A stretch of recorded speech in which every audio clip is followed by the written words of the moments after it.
అంతకుముందు బుడ్డోల్ స్కూల్ చాలాసార్లు చూపించాను కదా, అదేంటంటే 3rd గ్రేడ్ వరకే ఉందన్నమాట.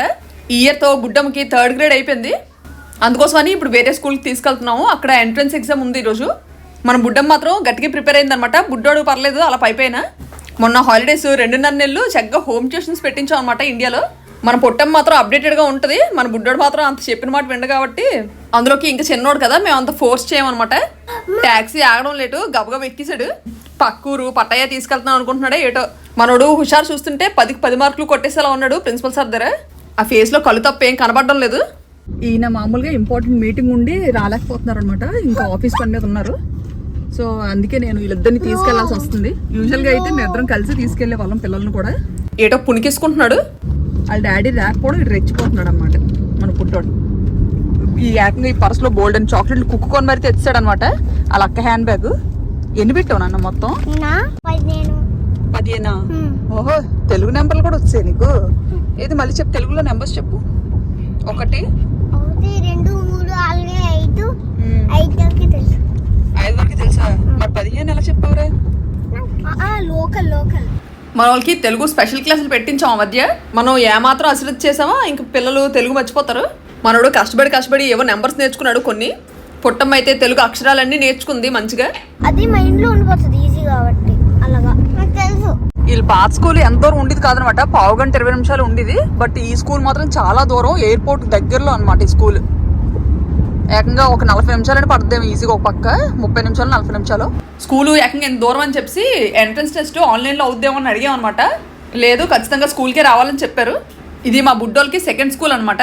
పాపకి 4 years 5 years ఉన్నప్పుడు ఫస్ట్ స్కూల్లో ఎంట్రన్స్ ఎగ్జామ్ పెడితే అప్పుడు ఇంకా పిల్లలకి చదవడం రాదు కదా. ఆ టైంలో ఏంటంటే మామూలుగా అడిగారు అనమాట, క్యాట్ స్పెల్లింగ్ రాయమని. వాళ్ళు పిల్లి పేరు రాయమంటే పిల్లి బొమ్మ వేసింది. టీచర్ గారికి దెబ్బకు దెబ్బ తిరిగేసింది. ఇప్పుడు మనోడు కూడా సేమ్ అదే ఏజ్ అనమాట. ఇప్పుడు టీచర్ ఏం అడుగుతారో ఈడేట్ రాస్తాడంటే అదో టెన్షన్. అండర్ గ్రౌండ్ టనల్ నుంచి వెళ్తున్నాము. మనోడి దగ్గర అనవసరంగా 15 సార్లు ఎగ్జామ్ అన్నాను. దెబ్బ పడుకుంటాడు కారులో. ఇదే టైంకి ఇంట్లో పడుకోమన్నా పడుకోడు. ఎన్నో రోజుల నుంచి నిద్రలేనట్టు నిద్ర చేస్తున్నాడు కష్టపడి. ఈలోగా మన బుడ్డమ్మకి పెట్టిమందాము ఎగ్జామ్. అసలే గ్రేడ్ 4 2 seats ఉన్నాయంటే అవైలబుల్గా. అలా వెనక మోట్లన్నీ కొత్త పుస్తకాల్లో ఉన్నాయి. అల్లదిగో క్వశ్చన్ పేపర్ ప్రింట్ చేస్తున్నారు, ప్రిన్సిపల్ రూమ్లో పెడతారంట ఎగ్జామ్. విశాల్ లేగమ్మా, ఎగ్జామ్ టైం అయిపోతుంది. విశాలమ్మ ఎగ్జామ్ రాయవా? అసలు ఎంత లేపినా లేగట్లేదు నాటకాలోడు. మనోడు ట్యాక్సీలో ఎగురికి పేపర్ చింపేస్తాడేమో అనుకున్నాడు. ఇక్కడికి వచ్చి పొట్టమ్మ ఎగ్జామ్ ఎలగంటలా రాసి వచ్చిందనమాట 1/2 గంటలో. స్కూల్లో మన బుడ్డమ్మకి పుస్తకాలు కూడా ఇచ్చారనమాట. చక్కగా క్వాలిఫై అయిపోయింది. మనోడు ఎంతకి లెగట్లేదు అంతకి లెగట్లేదు అని చెప్పి ఇంకా ట్యాక్సీ బుక్ చేస్తాను అనమాట. ఎందుకు పడుకున్నావు? లెగలేదు. కారు ఎక్కేసరికి లెగిసిపోయాడు. ఎందుకు పడుకున్నావు? ఎగ్జామ్ అంటే భయమా? రాయాలి కదా ఎగ్జామ్. మరి నీకు అయినా ఇప్పుడు ఏం వదలరు.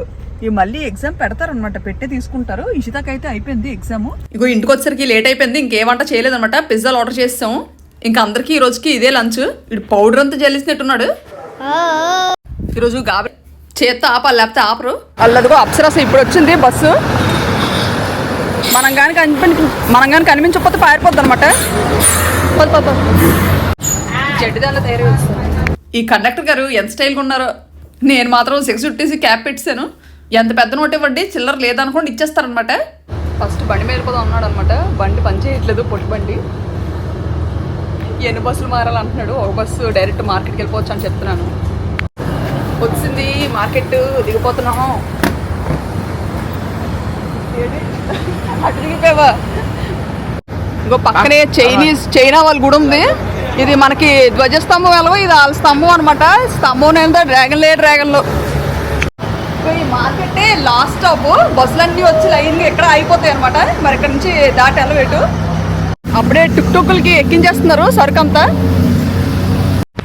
ఇక్కడ థాయిలాండ్కి వచ్చిన కొత్తలో వచ్చాడు అనమాట మా తమ్ముడు. ఇక్కడికి వచ్చిన కొత్తలో అయితే అసలు ఇలాంటి మార్కెట్ ఉంటుందని అసలు తెలిసేది కాదనమాట. ఇంకా అలాగే ఇక్కడ ఎతకడం అన్నీ ఎత్తుక్కోవడం ఏంటంటే అప్పుడు మన తెలుగు వాళ్ళు కూడా చాలామంది పరిచయం అయిన తర్వాత తెలిసింది మార్కెట్ ఇక్కడ ఉందని. ఈ మార్కెట్లోని ఆచి కూర్చి అడిగేయాలన్నమాట. ఇలాగే నడుస్తాము కప్పల్లాగా. కప్పలు పావులు అన్ని సర్దిశారు. కిందంతా వరద బురద. ఇంక ఇక్కడ ఏవో ఫ్రెష్ చేపలు ఉన్నాయి చూడరా. ఇవన్నీ ఇగో అన్ని సముద్రం చేపలే. ఏవి? పెద్ద చేప పెద్దది. పెద్దవే బాగుంటాయి కదా. అదేదో చందువ చేపట చాలా బాగుంటుంది అంటున్నాడు. మనకి ఎంత నాలెడ్జ్ లేదు కానీ చేప బాగా మెరిసిపోతుందిరా. తీసుకుందామా? పులుసుకు బాగుంటుందా వేపుడుకా? చూడడానికి మాత్రం భలే అందంగా ఉంది చేప. ఫ్రెష్గా ఉంది కదా, ఆవిడకి ఇచ్చేది హ్యాండ్ వాష్ చేసుకుంది. కానీ కరెక్ట్గా మీట్ మార్కెట్ మధ్యలో అమ్ముతారు అనమాట ఇప్పుడు చేపలు. ఎంత వచ్చిందిరా? 180 baht. 180. ఓకే, కట్ చేసేమందా మరి ఎందుకు ఇక్కడ ఇంటికి వెళ్ళిన తర్వాత మనం క్లీన్ చేసుకోలేము అది. ఏరా 180 బాట్స్ ఎంత కేజీన్నర వచ్చిందా? ఇంకో కట్టింగ్కి వెళ్తుంది చేప. ఇంకో చిన్న చిన్న ముక్కలు కొట్టిద్దాము, ఇది ఫ్రైకి బాగుంటుందట. పులుసుకి వేరే దగ్గర తీసుకుందాం చేప. ఇంత సన్నగా లేకపోతే అసలు ముక్క లోపల వేగదు, మసాలా వెళ్తుంది అనమాట. ఇంకో మన వైపు హార్బర్ లాగా ఎలా తెచ్చి పోసేస్తారనమాట. ఇవి చూడు ఎంత బాగున్నాయో, నెత్తల్లా.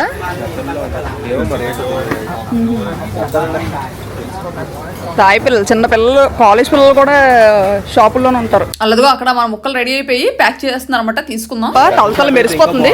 ఒరే షైనింగ్ చూసావా ఎంతలా మెరుస్తున్నాయో, ఫ్రెష్గా ఉన్నాయి. ఇదే చేప రాగెండ్లు. ఇప్పుడు చూపించారు కదా చెరువు చందువాలు అంటారు. ఆ చెరువు చందువాలు కొంచెం పెద్ద సైజులో ఉంటేనే టేస్ట్ బాగుంటాయట. చిన్న చిన్న చేపలు అంత బాగా ఉంటుంది. ఇంకా అందుకే వచ్చేస్తున్నాము. చెరువు చందువాలు కదా, రాగెండ్లు అంట. ఏటో పెద్ద పెద్ద చేటంతేసి ఉన్నాయి. ఆ చెరువు చందువాలు అయితే అసలు బాగా అంటున్నాడు, తీసుకోవద్దని. తమ్ముడు కప్పలు రా, కప్పలు బతికినవి అవి. పులుసు పెడతాం, తింటావేంటి?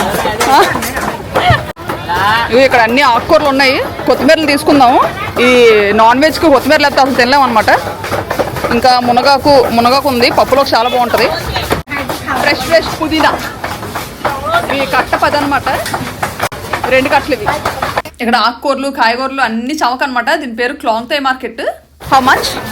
మిట్ట మధ్యాహ్నం కిలీని వెళ్ళేస్తున్నట్టుంది. తాయిపిల్ల 50 అట. బేరాలతో ఎక్సకాలు ఆడుతుంది. వీళ్ళు చక్కగా తినుకోని అమ్మేస్తారు. ఇదంతా 4K. పంది తొడలు కాలు వీళ్ళు ఏ పీసులకు ఆ పీసు సెపరేట్ చేసి అమ్ముతారు అనమాట. అలా తాయని తీసుకుంటారేటని అడుగుతున్నారు. అసలే నేను ఒక్కసారి కూడా ట్రై చేయలేదన్నమాట, సాహసం చేయకూడదు. మార్కెట్ మధ్యలో ఉండిపోయాడు, ఎత్తుక్కుంటున్నాడు ఎక్కడికి వెళ్ళిపోయానని. తాయోలు బాహుబలి అని అరుస్తున్నారు తాయోలు. నిమ్మకాయలు ఒక్కొక్క ట్రే 45 రూపాయలు. ఓ నిమ్మ చెట్టు ఉంటే బతికే థాయిలాండ్ లో. ఓ ప్యాకెట్ తీసుకున్నాం. టొమాటోలు ఎంచుతున్నాము పోటాపోటీగా.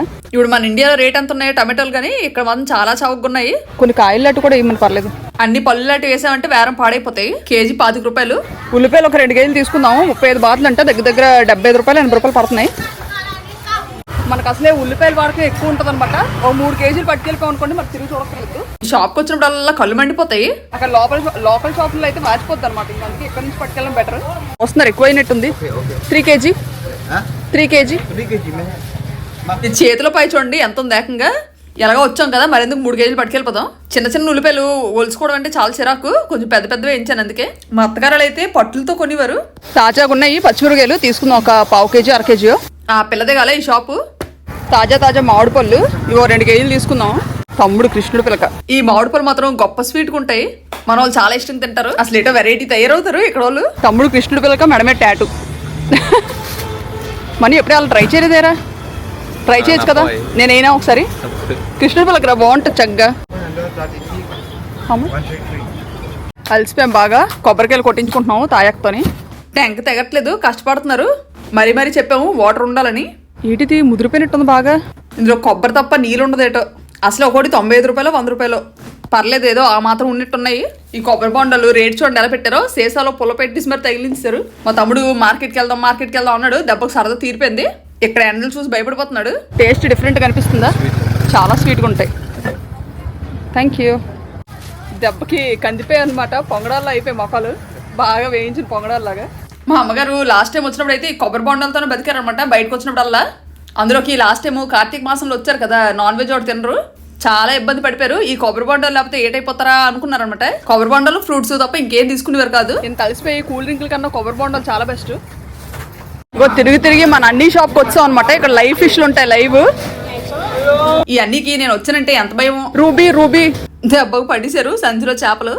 చూడమందాము, ఎతకమందాం ఉన్నాయో లేవో. ఇంకో మంచి బతుకున్న చెరువు చేపలు అనమాట. ఇలా టబ్బుల్లో వేసి ఉంచుతారు, కానీ చాలా ఫ్రెష్గా ఉంటాయి. నేను ఎప్పుడు పైన తేలేవు కన్నా అడుగు చేపలే తీయిస్తానమాట. అయిపోయినట్టున్నాయి అప్పుడే. లేదు 1-2 ఉన్నాయి అంటున్నారు. ఆ కుండీలో చేప తీసినంత వరకు మరి అన్ని మంచినీళ్ళు తాగానే ఉన్నాను. అన్నీ తెగెతికేస్తున్నారు, ఉన్నాయో లేవో. వీళ్ళు టాటూలు కాదు కానీ లాస్ట్ టైం వచ్చినాడు మా మమ్మీ కూడా టాటూ వేయించుకుంటానని పెట్టారు. నేను మాత్రం వేయించలేదు. అసలు ఈ టాటూల వల్ల రేపు పొద్దున్నే ఏమైనా సైడ్ ఎఫెక్ట్స్ వచ్చాయనుకోండి ఇంకంతే సంగతులు. అందులోకి నీడిల్స్తో గట్ట గుచ్చుతారు కదా, మెయిన్ అది భయము. ఓ చేప మాత్రం గొప్ప తాజాగా ఉందనమాట. ఈ ఒక్క చేప చాలదు, ఇలాంటిది ఇంకో చేప కూడా చూడమంటున్నాం, తీయమంటున్నాం. ఇగో ఈ రెండు లైవ్ ఫిష్ చాలా అంటే చాలా టేస్టీగా ఉంటాయి అనమాట. రూబీ ఫిష్ అని చెప్పి. How much? 275. 275. Yeah. రెండు చేపలు కలిపి 680 రూపాయలు ఎంత పడుతున్నాయి. ఐస్ తోడుతున్నారు టబ్బుల్లోకి.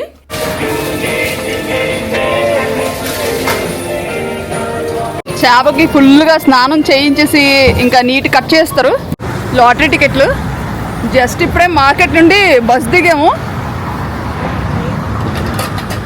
ఇగో నేను వేసుకున్న బ్యాగ్ నిండా బరువైనవన్నీ పెట్టాను అనమాట.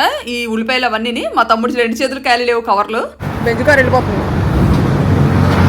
చేప పులుసుకి ఆయిల్ మాత్రం ఎక్కువ పడుతుంది అనమాట. కొంచెం గట్టిగా వేసుకోవాలి, లేకపోతే కంపు కూడా వస్తుంది పులుసు. ఆ మార్కెట్కి ఎప్పుడు వెళ్ళినా కానీ ఫుల్గా చేపలు స్మెల్ పట్టేస్తుంది అనమాట బట్టలకి. మా తమ్ముడి షర్ట్కి స్మెల్ పట్టిందంటే ఇంక అందుకే చేంజ్ చేసుకొని వస్తా ఉన్నాడు. ఈయనుంటే చక్కగా చేపలు కడిగేసేవారు. మామూలుగా అయితే నేను కడగను అనమాట, నాకు అవి ముట్టుకుంటే మరి తినబుద్దేదు. కానీ నేను ఇంకా ఆఫీస్ నుంచి రాలేదు.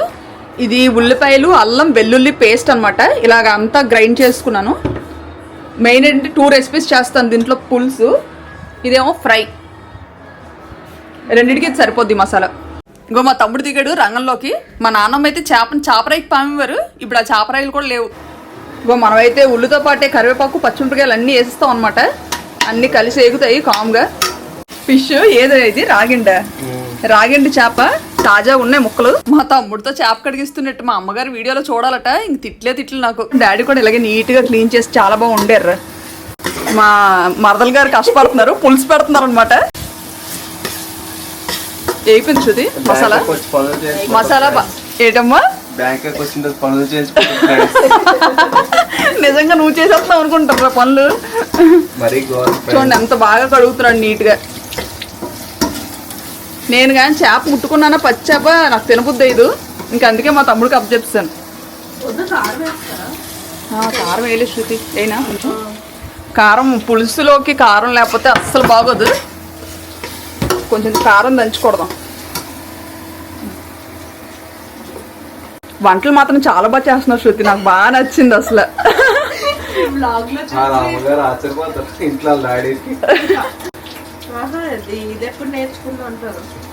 ఫస్ట్ డే ఒక్క రోజు చూపించాను అనమాట. ఇంకా నెక్స్ట్ డే నుంచి నేను చేసేస్తాను అని ఎగురుతుంది. మన సంగతి పక్కన పెడితే మన ఇషాన్ గడికి చాలా ఇష్టం అనమాట. ఇంకా అల్లుడికి ఇష్టం అని చెప్పి కొంచెం కారం తక్కువ వేసి వండుతానంటుంది పులుసు. చేప పులుసు ఆ మాత్రం కారం లేకపోతే కమ్మదనం ఉండదని చెప్తున్నాను. పచ్చిమిరపకాయలు పిండుకొని తినమంటుంది. ఈయన సిల్వర్ వాడితే తిడుతున్నారన్నమాట. ఇంక అందుకే చేపల పులుసుకి దాకంత స్టీల్ తపాలు కొన్నాము. అసలు గుంటూరు కారం, మామూలు కారం కాదు. ఇంకో చెరువు చేప కదా, కొంచెం ఈ మజ్జిగ లాంటివి చేస్తే స్మెల్ ఏ ఉండదు అనమాట. ఫ్రెష్ మజ్జిగ. అయిపోయాయి మొక్కలు. ఒరే తెల్లగా ఫెయిర్ అండ్ లవ్లీ రాస్తే అయిపోయిందిరా చేప. ఇగో ఇది కదా ఆల్మోస్ట్ అయిపోయింది. శృతి పులుసు పోస్తావా? ఇగో ఇక్కడ నేర్చుకున్న వంటలన్నీ మా అమ్మగారి మీద ప్రయోగిస్తుందట ఇండియాలుగానే. ముఖ చిత్రం చూడాలి. ఇంకో చింతపండు ఇందాకలే వేడినీటిలో నానబెట్టి ఉంచిందనమాట. ఇంక అందుకే స్మూత్ గా సాఫ్ట్ గా అయిపోయింది. ఈ పులుసుకని తీసుకున్న చేప దగ్గర 1.5 కేజీన్నర 2 కేజీలు వచ్చిందనమాట. వేరే రకం చేపలు మ్యారినేట్ చేసి ఫ్రిడ్జ్ లో తోస్తాను. ఇది ఏటి కాదు, అల్లం వెల్లుల్లి టమాటో ఉల్లిపాయ పేస్ట్. నేనైతే చేపల పులుసు పెట్టినప్పుడు ఫస్ట్ ఇలాగా బాగా థిక్గా ఉన్న పేస్టే వేస్తానమాట, చింతపండు పేస్ట్. అలాగే కాసేపు ఈ పేస్ట్ కూడా మసాలాలతో బాగా వేయించాం అనుకోండి, మంచి టేస్ట్ మారుతుంది. చేప వేయకముందే నోరు ఊరిపోతుంది. పర్లేదు, పులుపు ఎక్కువైనా పర్లేదు కానీ తక్కువ అవ్వకూడదు పులుసుకి. చింతపండు కొంచెం తీయగా ఉంటుంది. ఇది కొత్త చింతపండు, పాత చింతపండు అయితే ఇంకా అదిరిపోద్ది అనమాట పులుసు. వచ్చిన రోజు అయితే పొయ్యి ముట్టడానికి భయపడింది. కరెంట్ పొయ్యి కదా, షాక్ కొట్టేస్తుందేమో అని. కరెంట్ పొయ్యి కూడా అలవాటు అయిపోయింది మా మద్దలకి. ఇదే ఈజీ అంటుంది. ఇది ఈజీగా గ్యాస్ స్టవ్ ఈజీ శృతి? ఇదే ఈజీ. ఈ పొయ్యితో మెయిన్ అడ్వాంటేజ్ ఏంటంటే మనకి చేయి గట్ట కాలదనమాట. గ్యాస్ అయితే మంట వస్తుంది కదా, ఇది అసలు వేడి మీదే అయిపోతాయి వంటలు. మన బుడిదైతే ఆమ్లెట్లు కూడా వేస్తుంటది పొయ్యి మీద. ఇన్ని సంవత్సరాల్లో ఎన్ని పొయ్యిలు మార్చామో అన్నిటికన్నా ద బెస్ట్ అనమాట ఇది నాకు. కొన్ని మ్యారినేట్ చేసి ఫ్రిడ్జ్ లో పెట్టాను అనమాట. 3 రకాల రెసిపీస్ చేద్దాం అనుకుంటున్నాను. ఈ చెరువు చేపలు లైట్ గా ఫ్రై చేసి పులుసులో వేసిస్తే చాలా బాగుంటాయి అనమాట. ఇంకా ఇగురు ఒకటిని, ఫ్రై ఒకటి. ఈ ఆరెంజ్ కలర్ రూబీ ఫిష్ మీ వైపు దొరుకుతుందా? ఒకవేళ దొరికితే దీన్ని ఏమంటారో కామెంట్ చేయండి. ఏంటి వంటగది చూస్తే ఎందుకు వద్దు, పొగలు చూడండి అసలు ఎలాగొస్తున్నాయో. వర్మ గారు ఆఫీస్ నుంచి వచ్చి డోర్ తీసుకుని లోపలికి వచ్చేసరికి గుమ్మలాడిపోతుంది స్మెల్.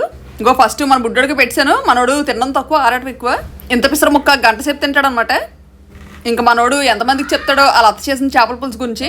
పులుసు రంగు మాత్రం అదిరిపోయింది, నోరు ఊరిపోతుంది. ఒక్కొక్కరు ముక్కులు ఎగరేస్తున్నారు అనమాట, జలుబులు చేస్తే ఫుల్గా బీచ్లో తడిసి కమ్మగా చేపల పులుసు, చేపల ఫ్రై రెడీ. ఇలాగ వేడి వేడి అన్నం చేతులు కాలుతున్నట్టు తింటే అసలు భలే ఉంటుంది టేస్ట్. ప్రాణం వస్తుంది. రేపు బ్యాంకాక్లో ఉన్న ప్రభాసాని దగ్గరికి వెళ్దాం అనుకుంటున్నాము. మన వాళ్ళు వచ్చిన దగ్గర నుంచి చాలా ఎక్సైట్ అవుతున్నారు అనమాట, ఎలాగైనా ఖచ్చితంగా తీసుకెళ్లాలని చెప్పి. నెక్స్ట్ వీడియో మామూలుగా ఉండదు, అదిరిపోద్ది.